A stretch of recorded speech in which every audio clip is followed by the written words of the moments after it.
everybody, and welcome to Storm Reads. And today I'm going to be talking about my historical readathon TBR. The readathon starts today, June 28th to July 4th. So it's a week-long readathon, and so I know I'm probably not going to accomplish too much, but I do want to still give it a try. It's hosted by Jessica from Peace Love Books, Lisa from Remarkably Lisa, and Lacey from Lacey Book Lovers. And you will see me looking down a lot because I have notes, because I won't be able to remember any of this stuff. They have a cool little bingo board and everything, but I'm not sure how much I'll be able to accomplish on the bingo board. The books that I actually want to read, most of them, they don't go within the prompts on the bingo board, or at least I don't know they do until I read them and see if they might fit any of this stuff. But I do have some of them that fit the bingo board, just not all of them. I don't know if I'll get a bingo or black it out or anything, but I figured it's just, it's just for fun to read some historical romances. Historical romances are my thing. That is my favorite kind of romance. And since I'm kind of in a bit of a romance mood, I figured this would be the perfect readathon for me right now. So I'm just going to go ahead and give it a try. So I'm going to talk about the books that I want to read, and then I will let you know if they fit any of the prompts. Because there's like 16 prompts, and so, yeah, I tried to double up on a whole bunch of them, but still I didn't get all the prompts. So the first book I have is Wilderness Courtship by Valerie Hansen, and this is a love-inspired historical, so it's more of a faith-based historical romance.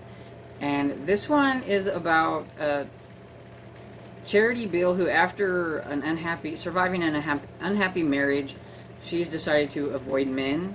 But the compassion gets the better of her when she encounters Thorne Blackwell, a rugged shipping magnate. In the midst of crisis, his brother has vanished, and hired guns are after his brother's wife and son.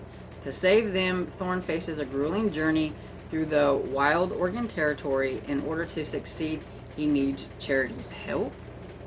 And so this one, I'm thinking will pretty much go for a self-made man, and a historical that's not set in Europe, since this is on the Oregon Trail, so it's set in the United States. And then the next book that I have is A Night to Surrender by Tessa Dare. And this is the first book in the Spindle Cove series. And I know it says it's a destination of choice for certain types of well-bred young ladies, the painfully shy, young wives disenchanted with matrimony, and young girls too enchanted with the wrong men. It's a haven for those who live there, and I know it's about an earl who thinks that there's nothing there for him but a bunch of spinsters.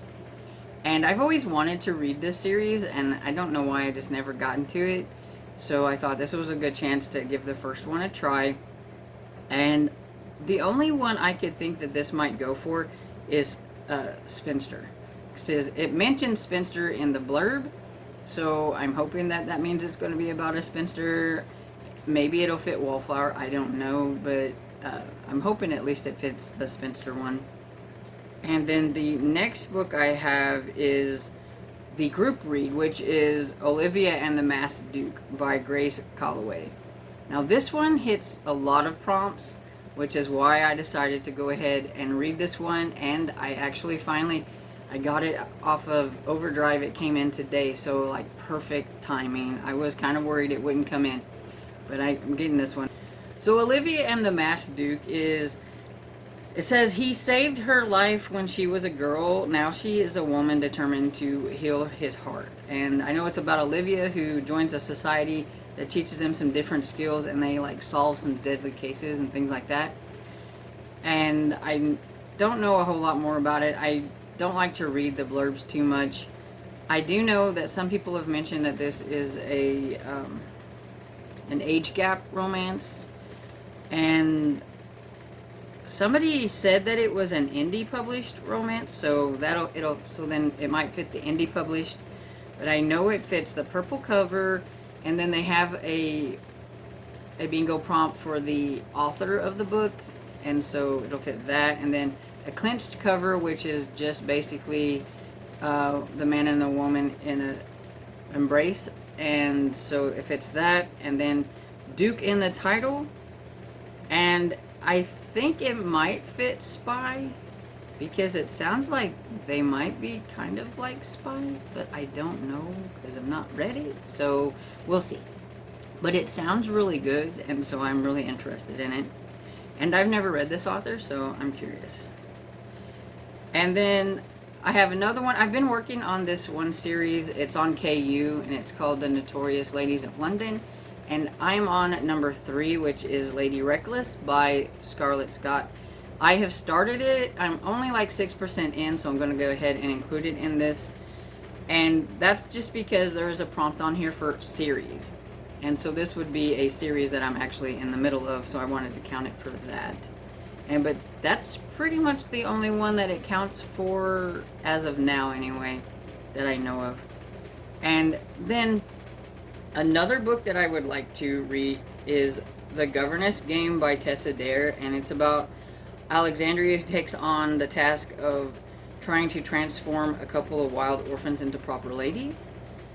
And if I can get that one, because I've got it on Hoopla for audio, and if I can get through that one, then, because it doesn't cover any of the prompts that I know of, but if I can get to that one and get to the next one, which is the one that I really want to read, but like I said, I'm a stickler for starting, and I've read the first one in this series, so I want to read that one, which that one would actually also count for the series read if I didn't get through Lady Reckless. But I've got this one on audio, and so if I can get to it, then I want to read The Wallflower Wager, which is the 3rd book. And it's all I know about this one. This part here made me want to read it, and it says, they call him the Duke of Ruin to an undaunting wallflower. He's just the beast next door. So I thought that sounded kind of cool, and it's got me to where I want to read it. Like I said, I probably won't get through all these books, so we'll just have to see how it goes. I have one more book, and that's pretty much because it just came in on overdrive, so I want to try to fit it in. If I can't get it fit in, that's okay, but I do want to try to read this one, and that's The Wisteria Society of Lady Scoundrels by India Holton. And all I know about this one is it's a prim and proper lady thief must save her aunt from crazed pirates and his dangerous, charming henchmen in a fantastical historical romance. So, I mean, pretty much that's all I needed to know. It sounds kind of interesting, and I've heard some good things about it, and I've heard of some people that like DNF'd it and didn't like it, so I'm really kind of curious to try it and see what I think about it. But if I can't get that one fit in, that's okay. There's still some prompts that like I didn't hit, which like single parent Scottish, marriage of convenience, and one person on the cover, and class differences. I don't think any of my books cover those, but like I said, that's okay. I just want to read some historical romances, and I figured this is the best time to do it when everybody else is reading a bunch of historical romances. So, if you like this video, please give it a thumbs up and subscribe. I will see you all in the next video. Bye!